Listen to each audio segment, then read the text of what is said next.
All right, guys, let's talk about IRRRLs. Not girls, IRRRLs. I can't help you with the latter. Sorry. Anyway, if you've ever had a VA loan in the past, there's probably been a point where you've gotten a lot of stuff in the mail, advertising, and IRRRL. What the heck is that? An IRRRL is an interest rate reduction refinance loan. It's a streamlined refinance product by the VA designed to simply lower your interest rate. I'm going to give you 7 things that you need to know about IRRRLs before we get started.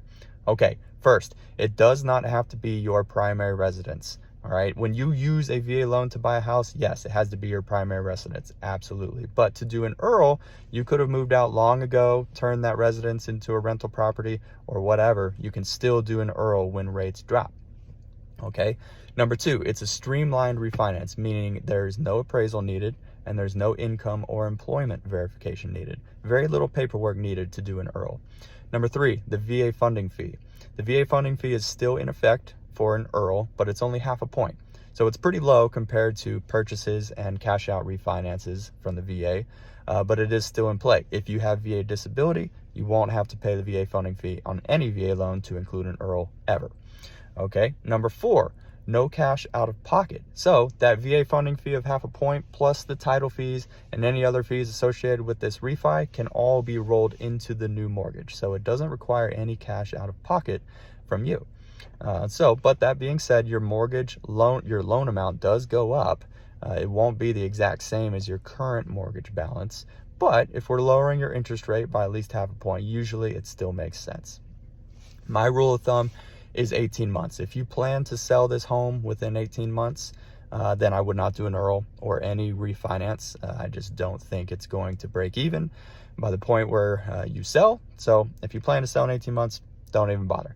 But other than that, it usually makes a lot of sense. Okay.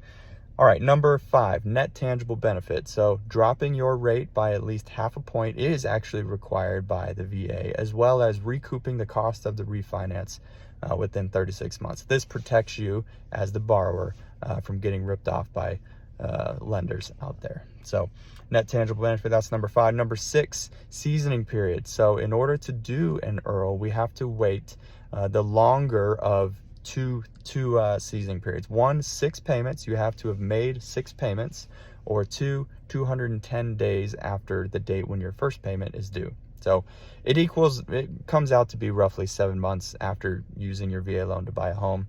If rates are significantly lower by at least half a point, 7 months after buying, then okay, let's look at an IRRRL and see if it makes sense. All right, 7th and final point.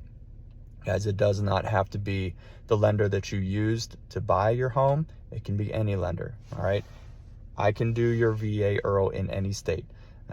Even if I didn't do your purchase, I can do the IRRRL. It doesn't have to be the same lender. So if you have questions about IRRRLs or any other VA loan topics that you want to hear about, drop them in the comments below. I still have a house with the VA loan. I don't live there anymore, but I've done 3 IRRRLs on that place over the last 6 years. And now I have 2.25 locked in for 30 years. It's incredible. So IRRRLs can make a lot of sense, especially if you've turned a home into a rental property and you're renting it out, you're collecting cash flow, and you want to continue doing that. Do an IRRRL. If rates drop, I mean, that's just going to increase your monthly cash flow. So if you have questions about that or anything else about VA loans, hit me up. This is Ray Northcutt. Thanks. Bye.